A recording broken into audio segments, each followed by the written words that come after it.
This is One Sentence News, a daily podcast featuring 3 news stories with a sentence-long summary and 1 sentence of context apiece. I'm Colin Wright.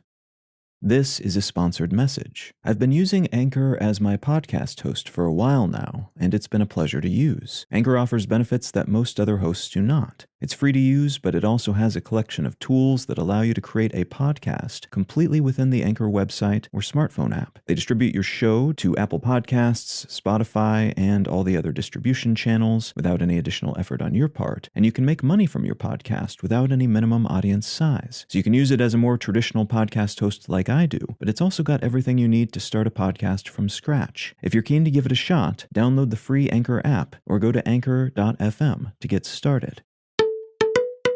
It's Monday, December 12th, 2022. Let's talk about the news. From the New York Times, Artemis 1 moon mission returns to Earth.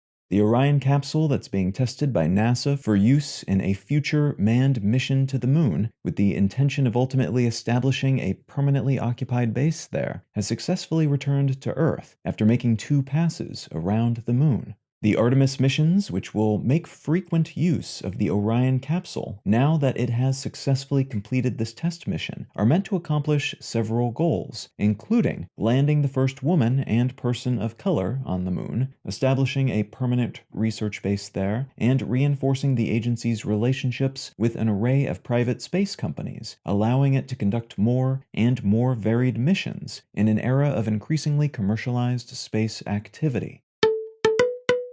From Reuters, Japan, Britain, and Italy to build jet fighter together.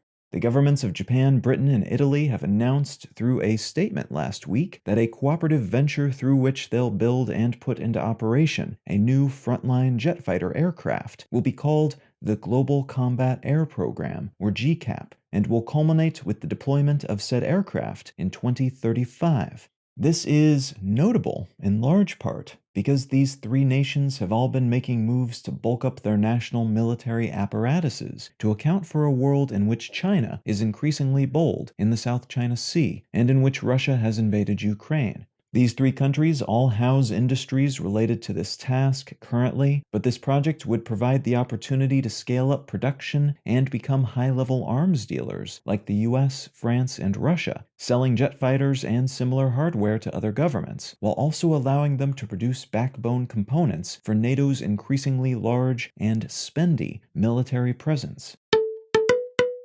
And from the Associated Press, gangs control about 60% of Haiti's capital. Late last week, the United Nations humanitarian chief in the Caribbean said that nearly 60% of Haiti's capital city, Port-au-Prince, is controlled by gangs.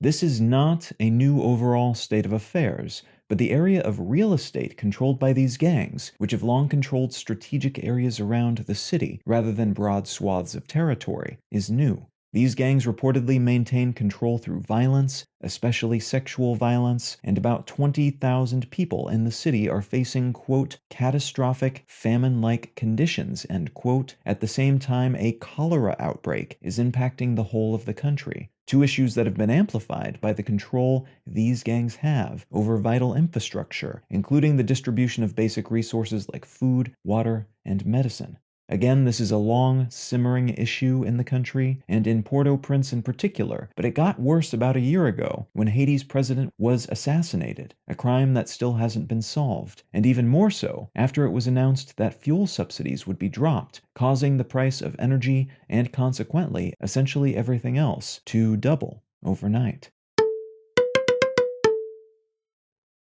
If you're finding some value in One Sentence News, consider leaving a quick review wherever you get your podcasts and/or sharing the show with a friend. You can find out more about this show or subscribe to the email version at onesentencenews.com, and you can support this and other related projects like the Let's Know Things and Brain Lenses podcasts at understandery.com.